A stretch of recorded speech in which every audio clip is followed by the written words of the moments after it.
എന്തൊക്കെ കോട്ടങ്ങളായിരിക്കും സംഭവിച്ചിട്ടുണ്ടായിരിക്കുക? എന്തുകൊണ്ടാണ് ബേബിക്ക് അങ്ങനെ തുറന്നു പറയേണ്ടി വന്നിരിക്കുന്നത്? അല്ല, ഈ സർക്കാരിനെ നയിക്കുന്ന CPM-ന്റെ ജനറൽ സെക്രട്ടറി തന്നെയല്ലേ MA ബേബി? അദ്ദേഹത്തിന് ഈ തെരഞ്ഞെടുപ്പ് ദിവസം രാവിലെ മാത്രമാണോ ഈ ബോധോദയം ഉണ്ടാകുകയും ഞങ്ങൾ ആ തെറ്റുകളൊക്കെ തിരുത്തുമെന്ന് പൊതുസമൂഹത്തോട് പറയുകയും ചെയ്യേണ്ടത്?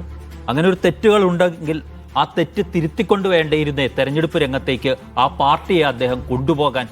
അഖിലേന്ത്യാ ജനറൽ സെക്രട്ടറി ആണല്ലോ, ആ പാർട്ടിയുടെ ജനറൽ സെക്രട്ടറി ആണല്ലോ, ഏറ്റവും പരമോന്നത നേതാവാണല്ലോ.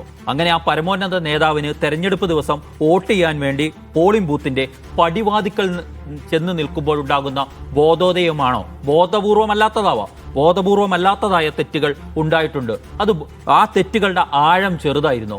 ഈ സർക്കാരിന് സംഭവിച്ച തെറ്റുകൾ എന്തായിരുന്നു?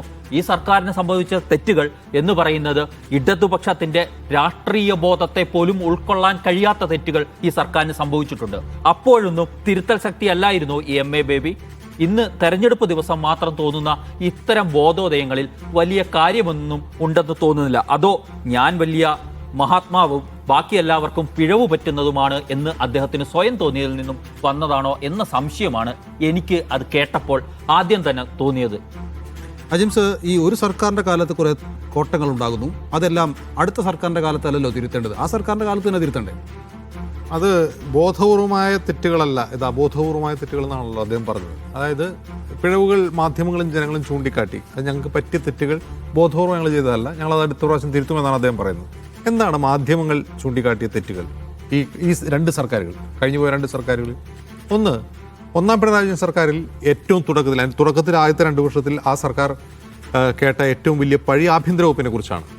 ആഭ്യന്തര വകുപ്പ് പഴിയേക്കുന്നത് വേറൊരു തരത്തിലല്ല, കസ്റ്റഡി മരണങ്ങൾ തുടർക്കഥയാവുന്നൊരു കഥ കണ്ടു. അത് വരാപ്പുഴയിലായാലും ഇടുക്കിയിലായാലും ഒക്കെ നമ്മൾ കണ്ടു. കസ്റ്റഡി മരണങ്ങൾ തുടർക്കഥയാവുന്നു. അപ്പോൾ ഉയർന്ന ഒരു പ്രധാനപ്പെട്ട ചോദ്യം, ഈ പാർട്ടിക്ക് പോലീസിൽ ഒരു പിടിയില്ലേ? കാരണം CPM ഭരിക്കുമ്പോൾ, LDF ഭരിക്കുമ്പോൾ ഏറ്റവും കൂടുതൽ പഴിയേക്കുന്നത് CPM ആണ്. പാർട്ടിയുടെ സെൽഫ് ഭരണമാണ് പോലീസിൽ നടക്കുന്നതാണ് ഇത്രയും കേൾക്കുന്ന ആവശ്യം. അപ്പോൾ പാർട്ടിക്ക് ഇതിലൊരു നിയന്ത്രണവുമില്ല എന്നൊരു ചോദ്യം ഉയരുന്നു.